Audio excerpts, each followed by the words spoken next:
नमस्कार।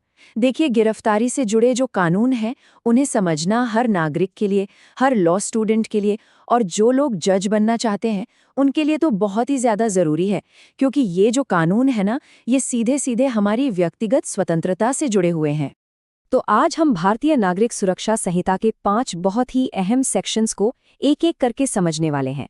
हम बात करेंगे सेक्शन 41 की, जिसमें मजिस्ट्रेट द्वारा गिरफ्तारी की बात है। फिर आएगा सेक्शन 42, जो सशस्त्र बलों को एक खास प्रोटेक्शन देता है।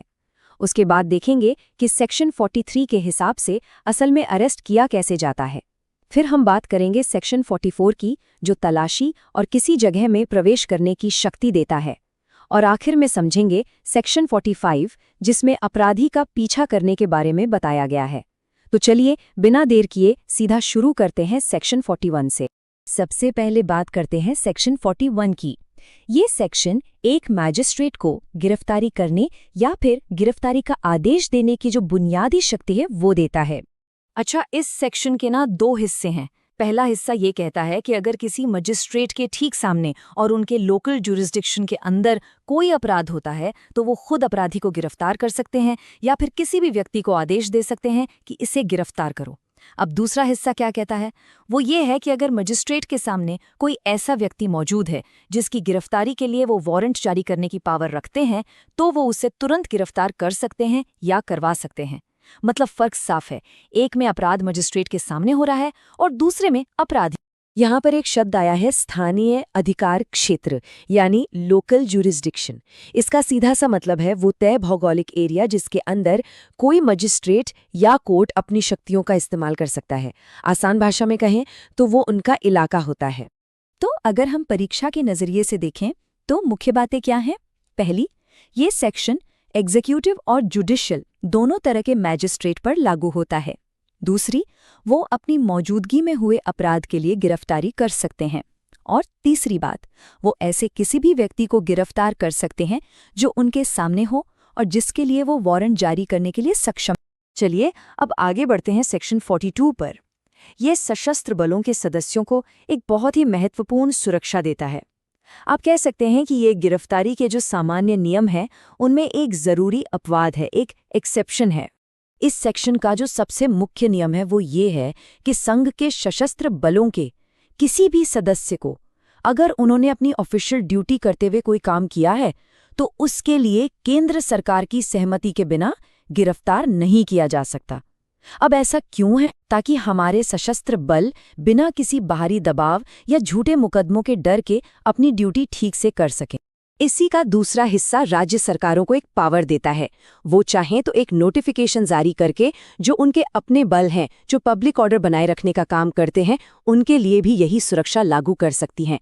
बस फर्क ये होगा कि फिर केंद्र सरकार की जगह राज्य सरकार की सहमति लेनी पड़ेगी। तो परीक्षा के लिए क्या याद रखना है? ये सेक्शंस 39 से 41 में दी गई गिरफ्तारी की शक्तियों पर भारी पड़ता है, मतलब उन्हें ओवरराइड करता है। केंद्रीय सशस्त्र बलों के लिए केंद्र सरकार की पहले से सहमति जरूरी है और राज्य सरकारें नोटिफिकेशन के जरिए इस सुरक्षा को अपने बलों तक भी बढ़ा सकती हैं। तो हमने ये देख लिया कि मैजिस्ट्रेट कब गिरफ्तार कर सकता है और सशस्त्र बलों को क्या सुरक्षा मिलती है। पर सवाल यह है कि असल में गिरफ्तारी की प्रक्रिया होती क्या है? यही हमें सेक्शन 43 बताता है। इसमें गिरफ्तारी के तरीके और उसकी सीमाओं के बारे में पूरी डिटेल दी गई है। गिरफ्तारी की प्रक्रिया में ना 3 मुख्य बातें हैं। या तो गिरफ्तार करने वाला अधिकारी उस व्यक्ति के शरीर को असल में छुएगा या उसे घेरेगा। लेकिन इसमें एक अपवाद भी है। अगर वो व्यक्ति खुद ही अपने शब्दों से या अपने एक्शन से हिरासत में आने के लिए तैयार हो जाता है, तो फिर उसे छूना जरूरी नहीं है। अब महिलाओं के मामले में एक खास प्रावधान है जो बहुत दिलचस्प है। कानून ये मानकर चलता है कि अगर किसी महिला को सिर्फ मौखिक रूप से यानी बोलकर गिरफ्तारी की सूचना दी जाती है, तो ये मान लिया जाएगा कि उसने हिरासत के लिए अपनी सहमति दे दी है। एक पुरुष पुलिस अधिकारी उसे तब तक नहीं छुएगा जब तक कि हालात बहुत ही ज्यादा जरूरी ना हो। अच्छा, अगर कोई व्यक्ति जबरदस्ती गिरफ्तारी से बचता है या भागने की कोशिश करता है, तो पुलिस अधिकारी उसे गिरफ्तार करने के लिए सभी जरूरी साधन इस्तेमाल कर सकता है। लेकिन यहीं पर कानून एक संतुलन बनाता है। ये सेक्शन किसी भी हालत में ऐसे व्यक्ति की मौत का कारण बनने का अधिकार नहीं देता जिस पर मौत की सजा या आजीवन कारावास का आरोप ना हो। तो बल प्रयोग और जीवन के अधिकार के बीच एक बैलेंस रखा गया है। सेक्शन 43(3) में ये भी बताया गया है कि हथकड़ी का इस्तेमाल कब किया जा सकता है। ये सिर्फ कुछ गंभीर मामलों में ही हो सकता है, जैसे कि जब व्यक्ति आदतन अपराधी हो, बार बार अपराध करता हो या हिरासत से भागा हुआ हो, या फिर उसने कोई बहुत गंभीर अपराध किया हो जैसे संगठित अपराध, आतंकवाद, हत्या, बलात्कार या एसिड अटैक। महिलाओं की सुरक्षा के लिए एक और बहुत ही महत्वपूर्ण नियम है, वो ये कि किसी भी महिला को सूरज ढलने के बाद और सूरज उगने से पहले गिरफ्तार नहीं किया जाएगा। अगर कोई असाधारण परिस्थिति है भी तो ऐसा सिर्फ फर्स्ट क्लास मजिस्ट्रेट की पहले से इजाजत लेकर ही किया जा सकता है, जिसके लिए महिला पुलिस अधिकारी को एक लिखित रिपोर्ट देनी हो। तो सेक्शन 43 के मुख्य बिंदु क्या हुए? हिरासत के लिए सहमति शब्दों या एक्शन से हो सकती है। महिलाओं की गिरफ्तारी के लिए खास सुरक्षात्मक प्रावधान है। बल का इस्तेमाल किया जा सकता है लेकिन वो सीमित है, और हथकड़ी का इस्तेमाल सिर्फ कुछ चुनिंदा और गंभीर अपराधों में ही हो सकता है। ठीक है, तो हमने गिरफ्तारी की प्रक्रिया तो समझ ली, लेकिन सोचिए अगर जिस व्यक्ति को गिरफ्तार करना है वो किसी घर या इमारत के अंदर छिपा हो तो क्या होगा? यहीं पर सेक्शन 44 काम आता है। ये पुलिस को तलाशी लेने और किसी जगह में प्रवेश करने की शक्ति देता है। तो किसी जगह में घुसने की एक तय प्रक्रिया है। सबसे पहले पुलिस अधिकारी उस जगह के इंचार्ज से अंदर आने की मांग करेगा।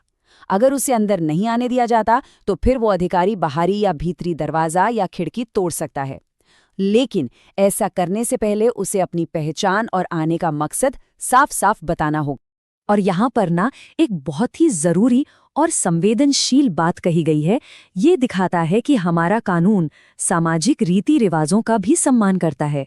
अगर किसी जगह पर कोई ऐसी महिला है जिसे गिरफ्तार नहीं करना है और वो महिला पर्दे का पालन करती हैं, मतलब समाज में सबके सामने नहीं आती, तो पुलिस अंदर घुसने से पहले उन्हें एक सूचना देगी और वहां से हटने के लिए पूरा मौका और सुविधा भी देगी। इस सेक्शन के मुख्य बिंदु क्या हैं? पुलिस किसी भी उस जगह में घुसने की मांग कर सकती है जहां किसी संदिग्ध के होने का शक हो।